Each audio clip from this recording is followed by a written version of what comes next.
is the best yet to be? Find out in this episode of 5 Minutes Closer. I'm Vaughn Weatherford, and this is 5 Minutes Closer. For the next 5 minutes, let's explore some biblical truths and apply them to your life. No podcast, including this one, can transform your life or give you what you really need. Only Jesus can do that. You can find out why in what I've called the first five episodes of 5 Minutes Closer. Each following episode explores scriptural truths that, if you follow them, will bring you 5 minutes closer to the person God created you to be. Let's see if we can get you 5 minutes closer. The poet Robert Browning wrote, "The best is yet to be." He must not have watched the 6 o'clock news. One story seems to be worse than the next. It's as if the news announcer wants to see how depressing they can be. It's hard to look forward to the best when tomorrow looks like the worst. We can face all of our tomorrows with a peaceful assurance that indeed the best is yet to be. God gave this assurance to Moses and the people of Israel if they would commit themselves to trusting in Him. It's found in Exodus chapter 19, verses 3 through 6. There the Bible says, "The Lord called to him out of the mountain, saying, 'Thus you shall say to the house of Jacob, Tell the people of Israel, you yourselves have seen what I did to the Egyptians, and how I bore you on eagle's wings and brought you to myself. Now therefore, if you will indeed obey my voice and keep my covenant, you shall be my treasured possession among all peoples. For all the earth is mine, and you shall be a kingdom of priests and a holy nation. These are the words that you shall speak to the people of Israel.'" Moses and the people of Israel had reached Mount Sinai in their journey through the wilderness.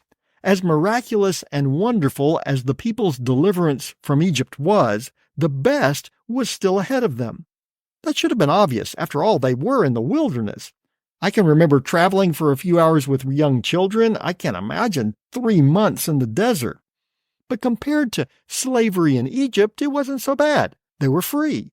No Egyptian master doing whip target practice on their back. No more molding mud bricks. This desert life wasn't so bad after all.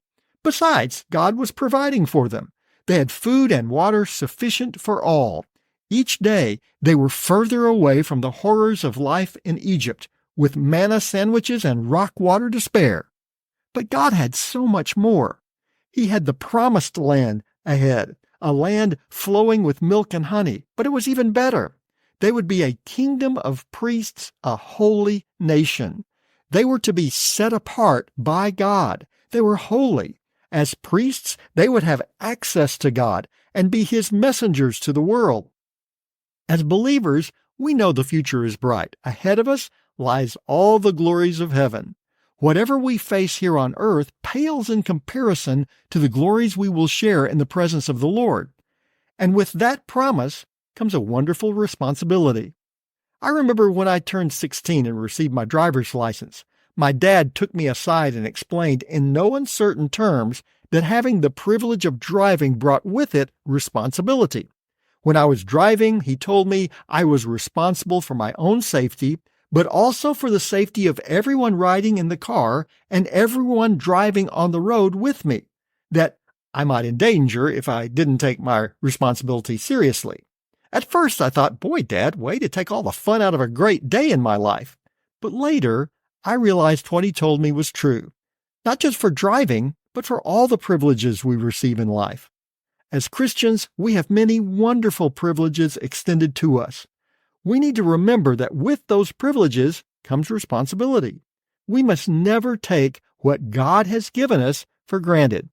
Seek to live in the promises you have received from God, because the best is yet to be. And now, you're 5 minutes closer. My prayer is that these 5 minutes have challenged you, inspired you, and caused you to consider applying God's message for your life from His Word. To find out more, visit our website at 5minutescloser.com. Join me next time to see if we can get you 5 minutes closer.